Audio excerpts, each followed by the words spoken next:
ce module de demande de financement adéquate, vous apprendrez comment proprement définir votre demande de financement, c'est-à-dire définir le montant nécessaire, le type de capital, comment vous allez utiliser les fonds et quel sera le retour sur l'investissement reçu. Regardons maintenant en détail ces 4 éléments, le montant du financement, le type de capital, l'utilisation des fonds et le retour sur investissement. Montant de financement désiré. Évidemment, il vous faut suffisamment de fonds pour mettre en œuvre la prochaine phase de votre stratégie de croissance. En général, il est préférable d'identifier un montant qui est lié à vos initiatives stratégiques. Cela donne une limite dans le temps et définit des résultats attendus bien précis. Cela peut être une fourchette, par exemple, de 100 000 à 200 000 en monnaie locale.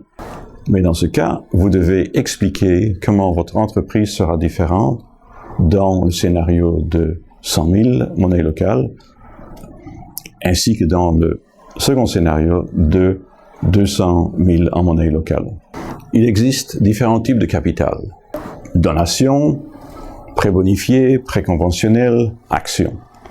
Le tableau que vous avez devant vous donne une comparaison pour chaque type de capital. Quel est le rendement attendu, quels sont les avantages, quels sont les inconvénients.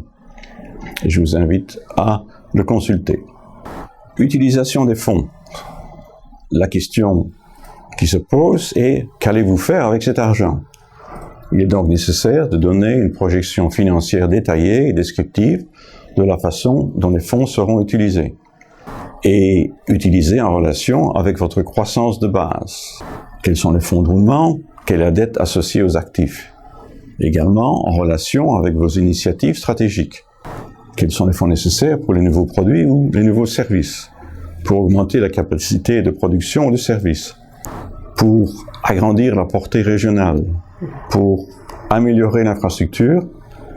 Et quels seront les besoins en ressources humaines pour faire tout cela? En ce qui concerne le retour sur investissement, différents types d'investisseurs demandent différents retours.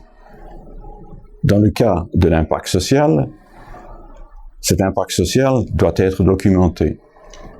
Et n'oubliez pas d'inclure les ressources nécessaires pour produire ces rapports. Le retour financier, pour les subventions ou les dons, montrer comment l'entreprise sera renforcée. Pour la dette, montrer que le remboursement est inclus dans le flux de trésorerie. Et pour l'investissement sous forme d'action, indiquer à quoi peut ressembler un plan de sortie ou comment la phase suivante pourrait se présenter. Donc cette formulation de la demande de financement adéquate commencera avec le nom de votre entreprise, vous cherchez un tel montant en monnaie locale, et c'est un financement sous forme de, vous définissez le type de capital pour vous montrer l'utilisation des fonds. Cet investissement nous permettra de, ici, vous parlez de votre impact social, et livrera un certain retour pour l'investisseur. Gardez à l'esprit qu'un investisseur est moins intéressé par les chiffres spécifiques que vous avancez comme projection que par la façon dont vous envisagez l'expansion de votre entreprise.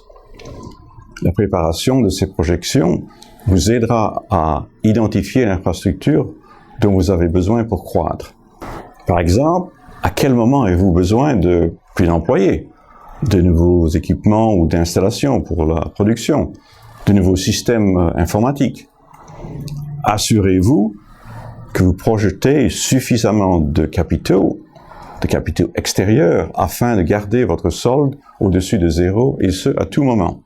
N'oubliez pas de mettre en évidence votre seuil de rentabilité, c'est-à-dire l'année au cours de laquelle les recettes dépassent les dépenses. Nous voici arrivés au temps de travail, et nous allons utiliser la diapositive numéro 25, intitulée « Demande de financement adéquate ». Remplissez le tableau qui comporte plusieurs colonnes, l'année, le volume en unités, les recettes en monnaie locale, les initiatives stratégiques, les coûts des initiatives stratégiques et l'impact social qui en résulte. N'oubliez pas d'enregistrer à nouveau le fichier que vous venez de modifier. À la fin du temps de travail, veuillez partager avec le reste du groupe. Ceci marque la fin de cette vidéo. J'espère que son contenu vous a informé et vous a apporté des connaissances meilleures.